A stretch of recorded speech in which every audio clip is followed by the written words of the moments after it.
Welcome to The Explainer. Today, we're diving deep into something I absolutely love, the fascinating, unbroken evolutionary arc of modern football management. I mean, we're going from stuffy boardrooms all the way to modern tracksuits, tracing a 100-year lineage of tactics, power, and personality. And we're pulling all of this directly from Jan Maro's brilliant work, Masters of the Touchline. Let's get right into it. Okay, so let's kick things off by asking a question that kind of flips everything you probably know about the sport completely on its head. Who actually picked the starting 11 and decided the tactics, right at the turn of the 20th century? Now, you're probably picturing an early version of a coach, right? Maybe some rugged guy in a heavy wool coat, blowing a whistle out on a freezing, muddy pitch. But the reality? No way. It wasn't a coach in a tracksuit at all. Actually, scratch that. Tracksuits weren't even a thing yet. It was the board of directors. Imagine literal businessmen in paneled boardrooms making crucial tactical decisions between courses at a fancy dinner.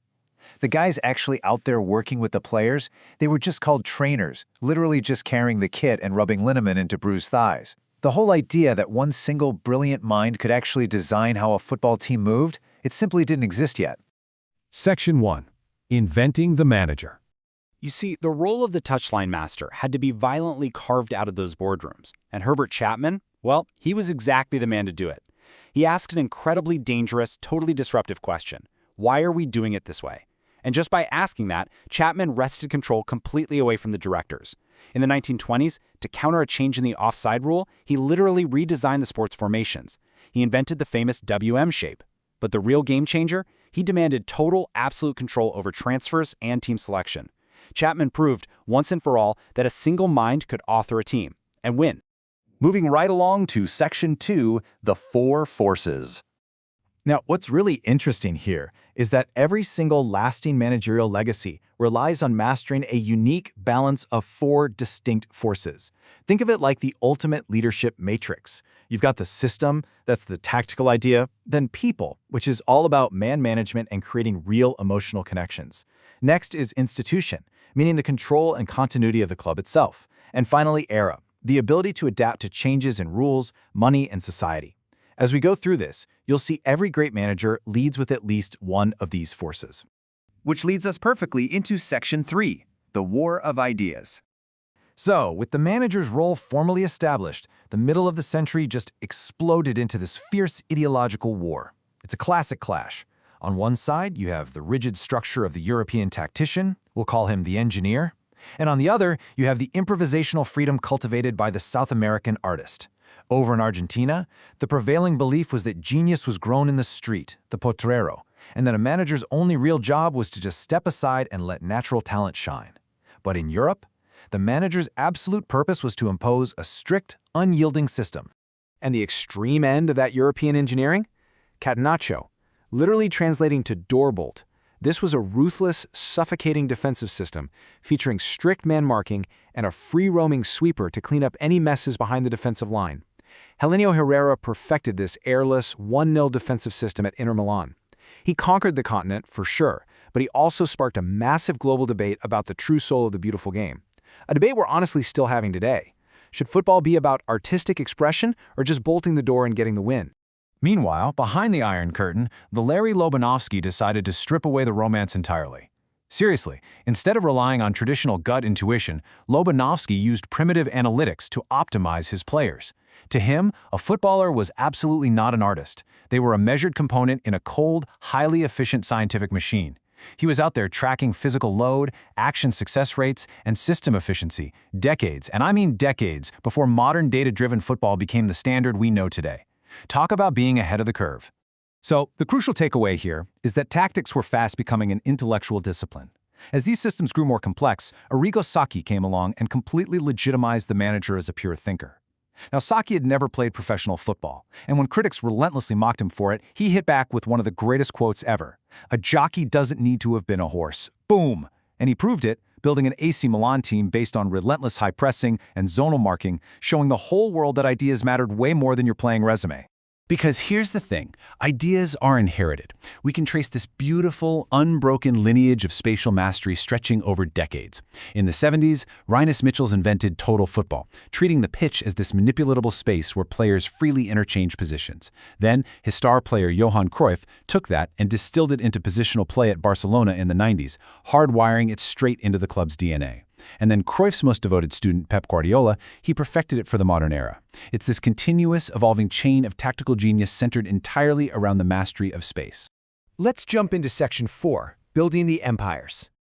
As tactical theories matured, these brilliant minds started fusing their ideas with raw institutional power. And history shows us a really cool juxtaposition here. On one hand, you have the maverick, Brian Clough. He used the sheer explosive force of his personality to win 2 European Cups with a provincial club. But because he was basically ungovernable, he burned out pretty quickly. On the other hand, you have the builder, Bob Paisley at Liverpool. He used quiet dynasty-building continuity, leveraging the collective wisdom of the legendary boot room to win 3 European Cups. It really highlights how personality might win matches, but institutional structure, that builds empires.